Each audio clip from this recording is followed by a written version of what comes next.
Hey, I am just going to check for a second because I'm not sure I got audio here. Let me check this.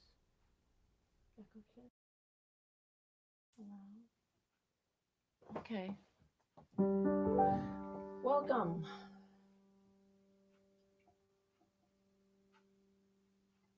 Banners. Okay. And comments. Hey, Etta.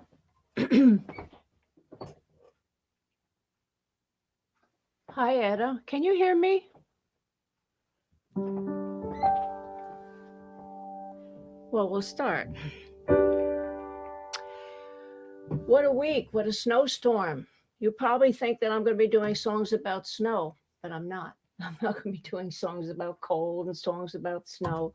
I'm going to be doing songs tonight about winning and losing and being down and out and getting up, rising up above it.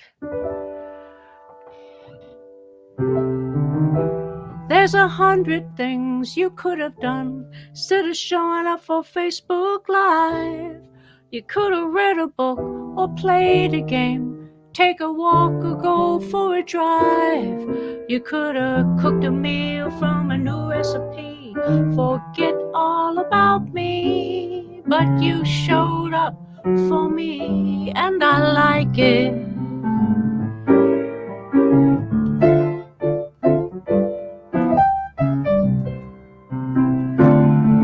There's 100 things you could have done. I say you just lost track of time. Could have dyed your hair or wrote a song, watched some Netflix, Hulu or Prime. You could have done a webinar or another Zoom, text your apology, but you showed up for me and I like it. Yes, you showed up for me and I like it. See, now in the old days, I would have been canceled tonight. That's what would have happened. Alfred and I, when we used to work these jobs, when we knew there was a snowstorm coming, we used to actually set up in the morning so we wouldn't get canceled, just to make that $50 for the night. And here I am working in the middle of a blizzard and I don't even feel it. How you doing, Etta? Nice to see you there. Well, I'm going to start. My first song is a really old one. I'm going back in time here. I'm doing a song from 1923 by a guy named Jimmy Cox that talks about nobody wants to know you when you're down and out. They only want to hang with you when you're up on top.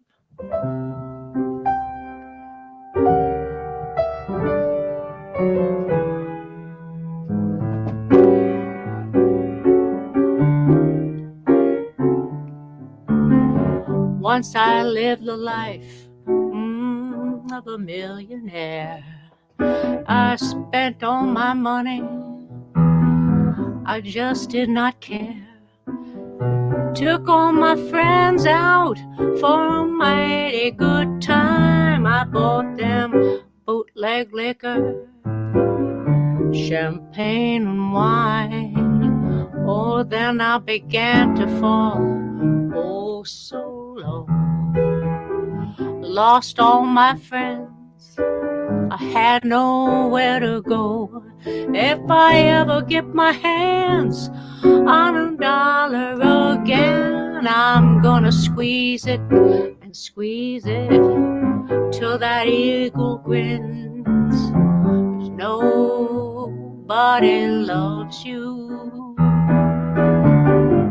when you're down and out. In your pocket, not one penny. And as for friends, well, you haven't got any. Oh, but as soon as you get back on your feet again, don't you know everybody wants to be your long lost friend? I said it straight today, with without any doubt. Nobody knows you when you're down and out.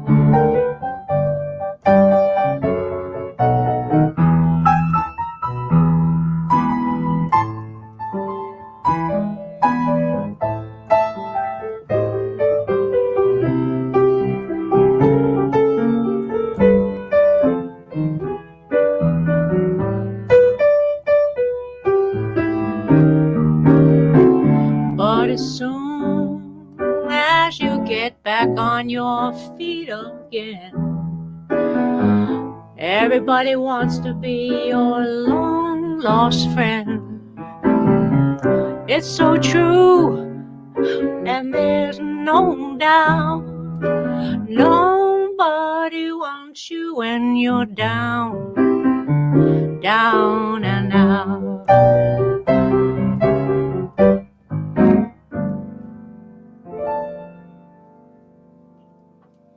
So true. When you're down and out, nobody's there. But if the person comes, they always say if you have a flat tire in the middle of the night and you call your buddy and he comes and gets you, that's a friend. Doesn't matter whether you have money in your pocket or not. So you were judged by the company that you keep.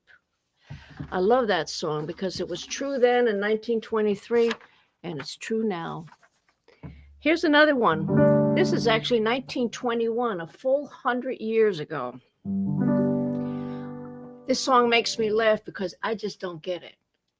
In the morning, in the evening, ain't we got fun? Not much money, but honey, ain't we got fun? The rent's unpaid, dear, we haven't a car.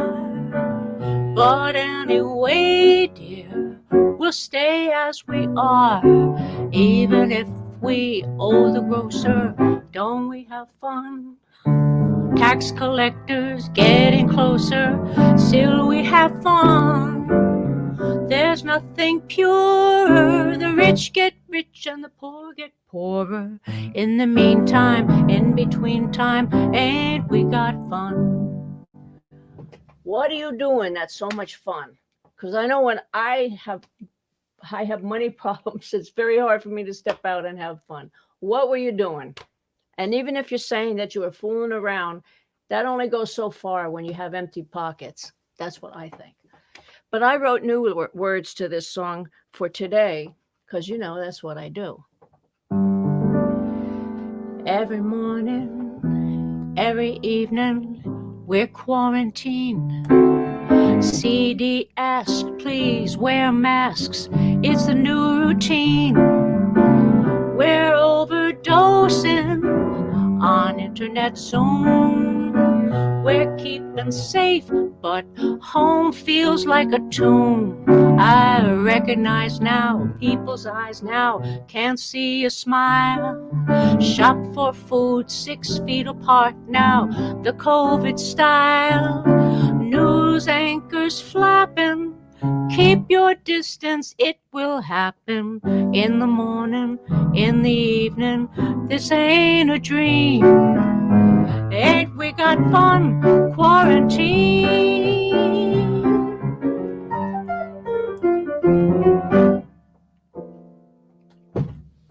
I contemporized the song.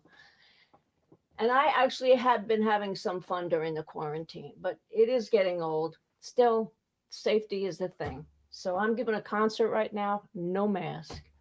Let's see who's here. Margot, hey, how you doing? Lee, howdy, stranger. Now the I'll talk to you later about this. The guest that I have coming on is a fan of yours, Lee.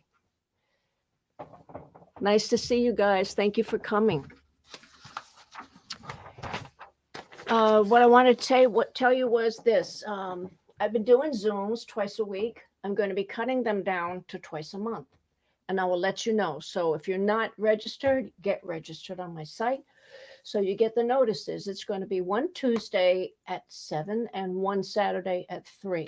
Plus, I'm going to be starting a podcast the third week of this month, and it's going to feature just average, normal people who are stepping out of their comfort zone and getting things done.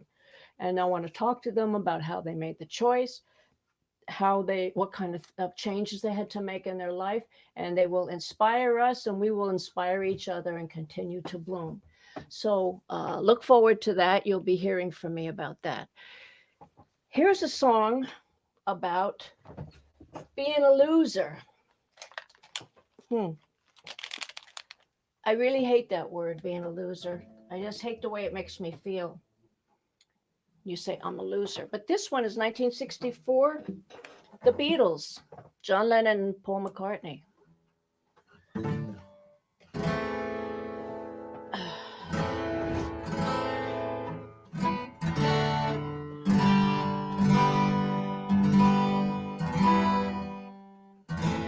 I'm a loser. I'm a loser. And I'm not what I appear to be. Of all the loves I have won or have lost, there is one love I should never have crossed. He was a boy in a million, my friend. I should have known he would win in the end. And I'm a loser, and I lost someone who's dear to me. I'm a loser, and I'm not what I appear to be.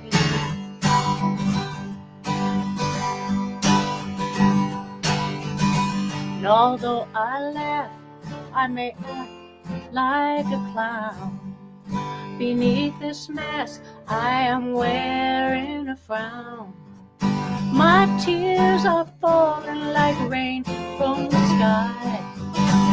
Is it for him or myself that I cry? I'm a loser, and I lost someone who's near to me. I'm a loser, and I'm not what I appear to be.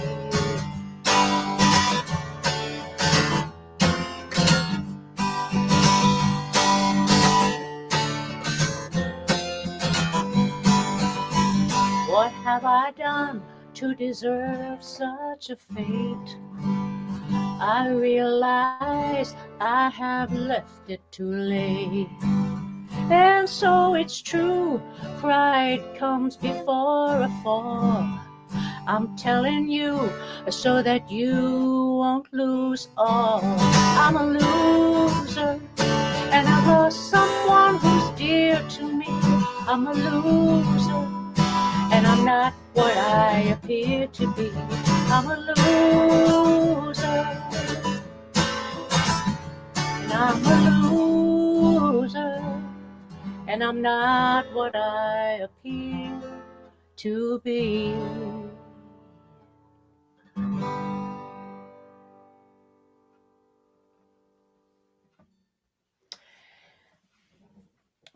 So I'm taking my guitar out of the mothballs and playing it because it was a gift from my brother, and I have not played it, and I'm going to be bringing it in back again. When I was in college, we spent all day hanging out in this place called the Little Gallery, playing guitars and singing protest songs and all sorts of Bob Dylan and Joan Baez and all these, and lots of Beatles and Joni Mitchell.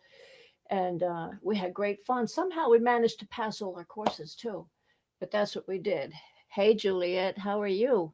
Hi, nice to see you here. And Grace Sicone, thank you so much for coming. Very nice. Thank you. Let me check the time here. Well, I'm going to do one more song, and then I'm going to bring up my guest for tonight. I'm going to skip this song. I am going to do Miss Kitty, my Miss Kitty song. You all know who Miss Kitty is? I always show this. Yeah. And Miss Kitty was actually a madam in a brothel, in a saloon. And she and Matt were very, very close. And we always wondered just how close they were.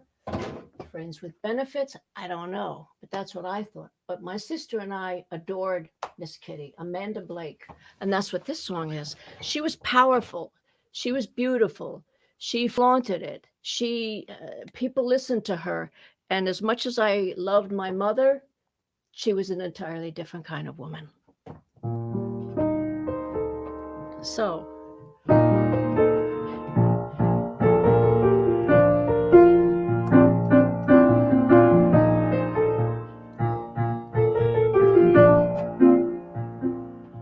I used to watch TV with my family, news and games and comedy, family drama with dedicated mamas like Lassie the Beaver and Father Knows Best, the Nelsons, the Cleavers, and Dennis the Menace. I was only 7, still bedwetting. Cops and robbers were okey doke, but I really came to life.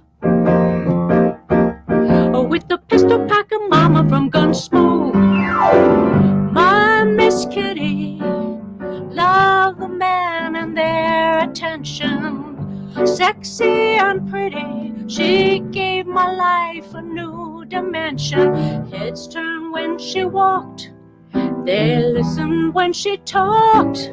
I wanna be just like that. And say, what'll it be, Matt? My Miss Kitty.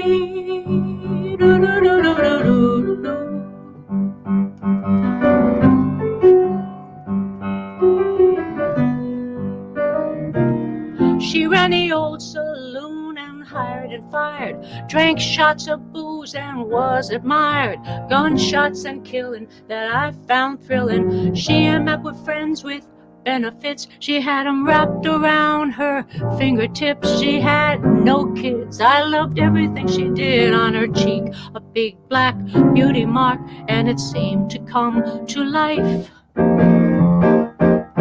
like a light that was pulling me from the dark. My Miss Kitty, she loved the men and their attention. Sexy and pretty, oh, she gave my world a new dimension. Heads turned when she walked and listened when she talked. I wanna be just like that. And say, what'll it be, Matt? My Miss Kitty. I did not know what she had, but I knew that she flaunted it. I did not call it good or bad. I just knew that I wanted it. Little girls dressed like princesses, fairies and nurses, and other do-gooders. My sister and I had other plans. We dressed up like hookers.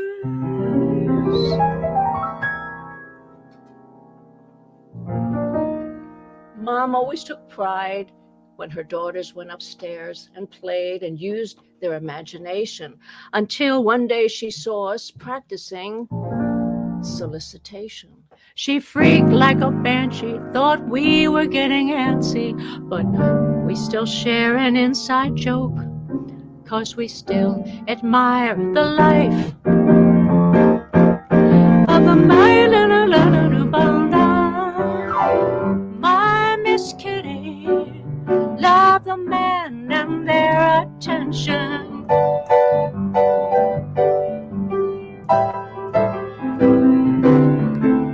Heads turned when she walked and listened when she talked. I wanna be just like that. And say, what'll it be, Matt? My Miss Kitty.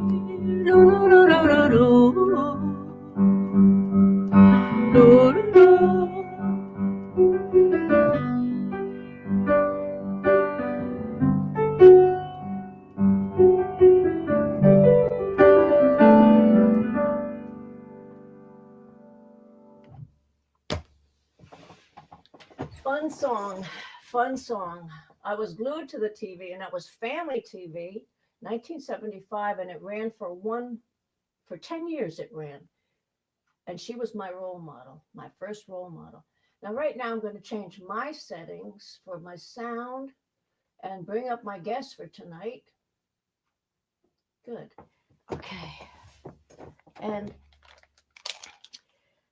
I have a dear friend who lives in Buenos Aires, and he told me something once. He said, if you have money and you have a choice of buying something or having an experience, have the experience because it'll change your life and it'll expand you. My guest today is a guy who had more experiences than you can imagine. And I'm going to introduce him to you and let him tell you all about himself. Uh, Larry Rolla. Hello, Mr. Rolla. Hi, Hi. Um, I'm not hearing you, Larry, and I want to hear you. Hmm.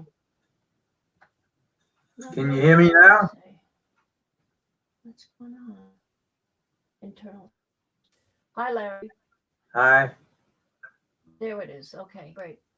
Oh, okay. Um, yeah, I've known you a long time, Larry. We met years ago when I was in a band with my husband. You came in, and we never saw anybody listen to music the way you did. And I think my husband went over and introduced himself, and that's how we met. And we knew then that music was really important to you. Why was that?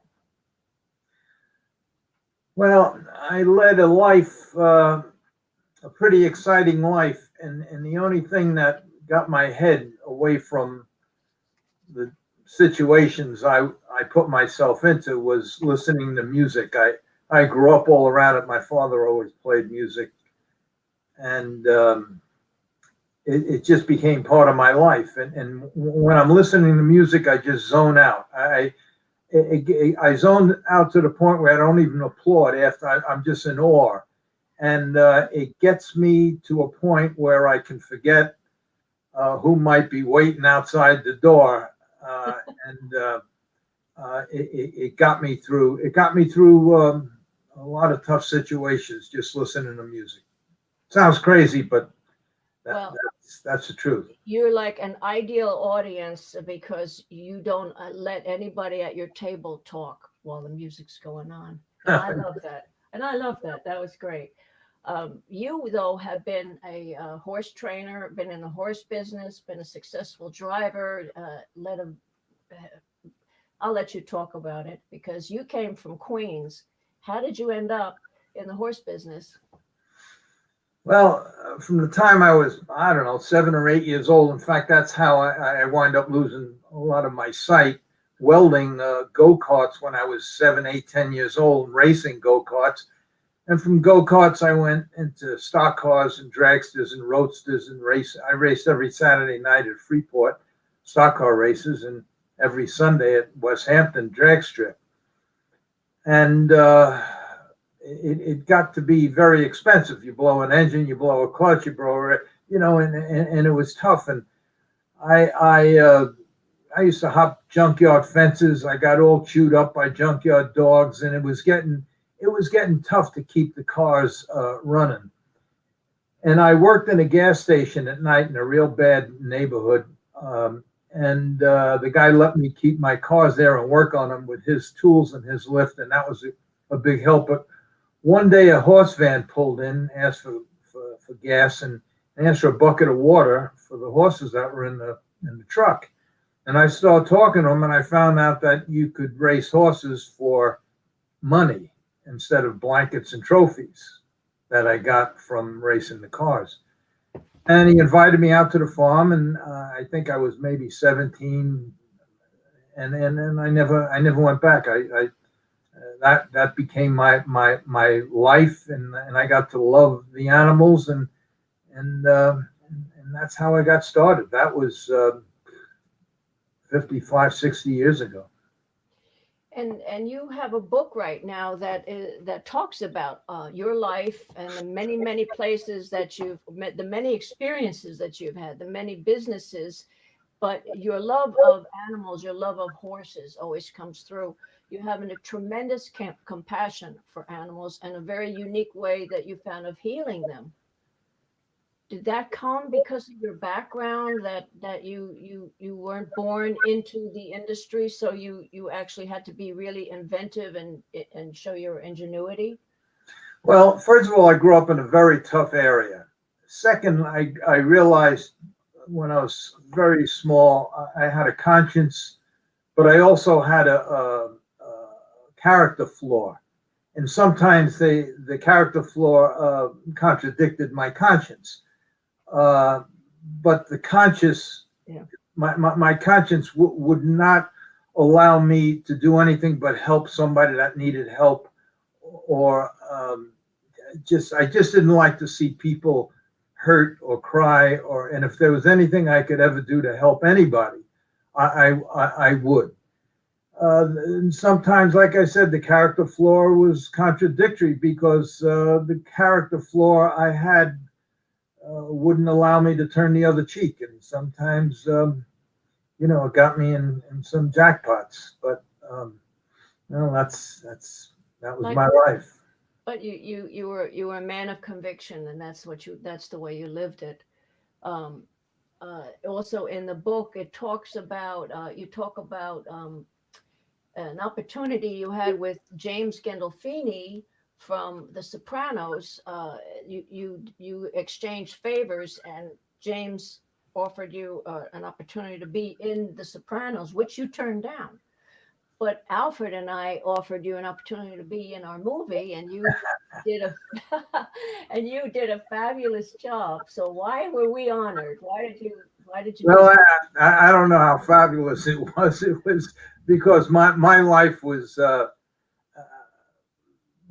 far from make believe, and and when you asked me to do that part, I could never say no, because had it not been for you and Alfred, uh, you did an awful lot for me to still Yeah, be but there. we've been exchanging favors. We've been friends for years. So see, you're the kind of guy, when I sang the song, "Nobody Knows You When You're Down and Out," I could call you stranded on Mount Everest, and you would come in the middle of the night and find a way to get there.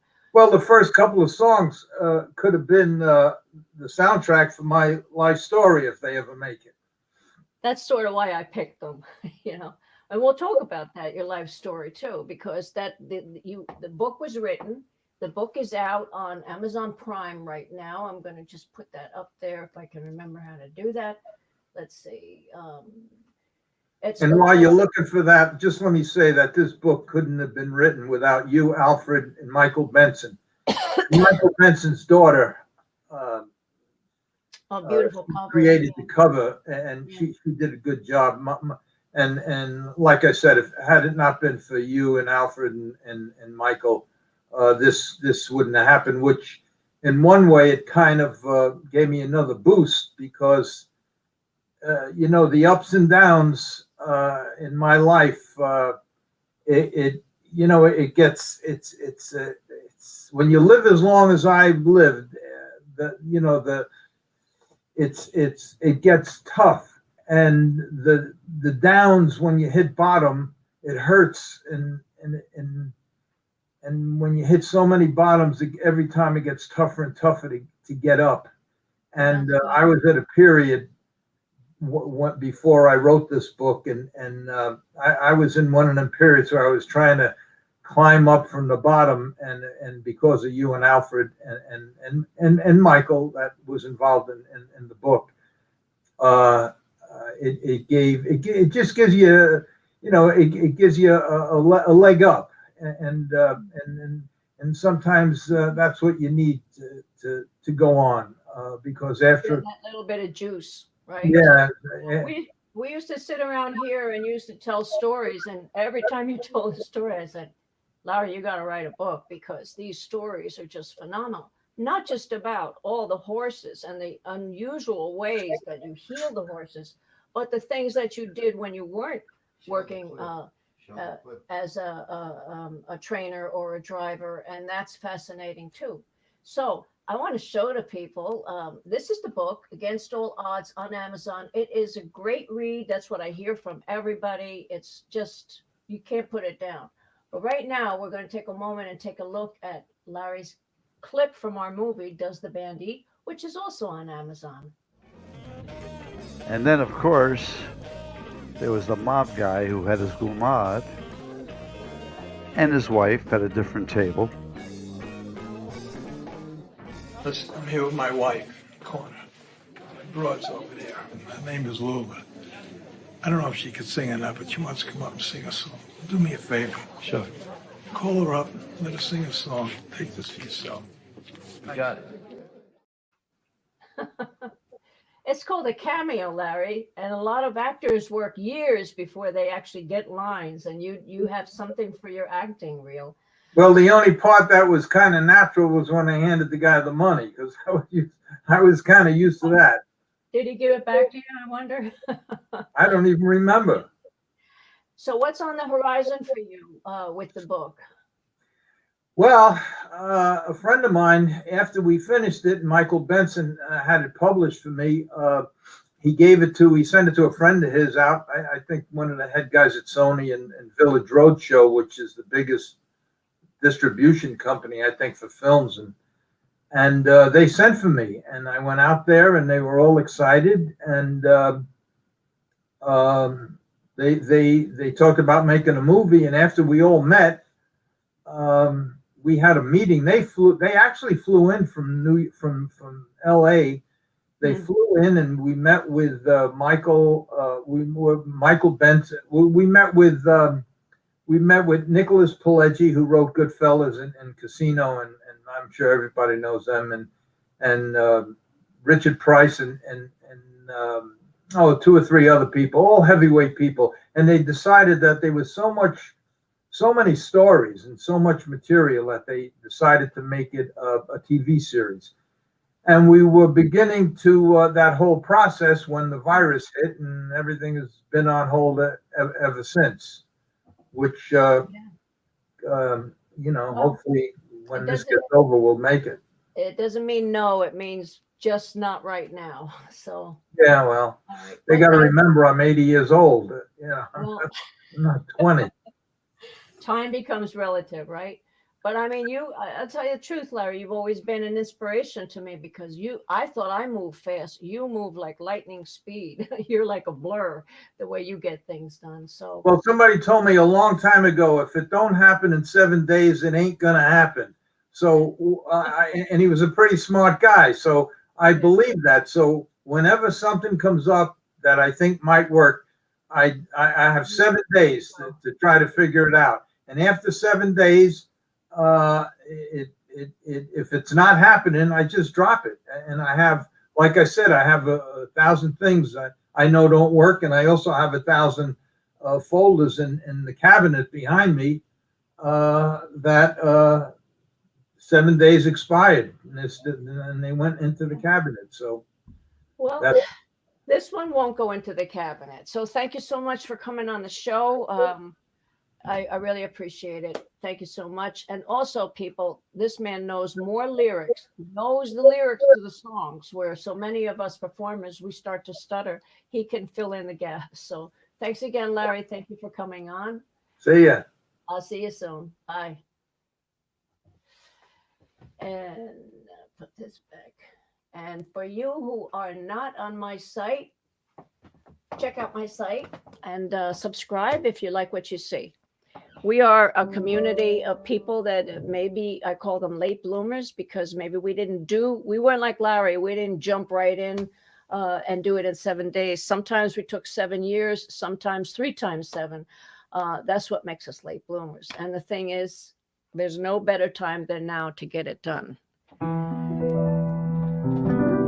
There's 100 ways to procrastinate. Let your dreams become a cloud in the mist. But don't you ever think that it's too late. Put yourself at the top of the list. You better think big and start small, and you know what to do. You gotta show up for you, 'cause you like it. The way you showed up for me, and I thank you. Thank you so much for coming on this wintry night. But we didn't even get wet. We didn't even get cold. Thank you. Have a wonderful, safe week. I'll see you next week. Thank you. Bye-bye.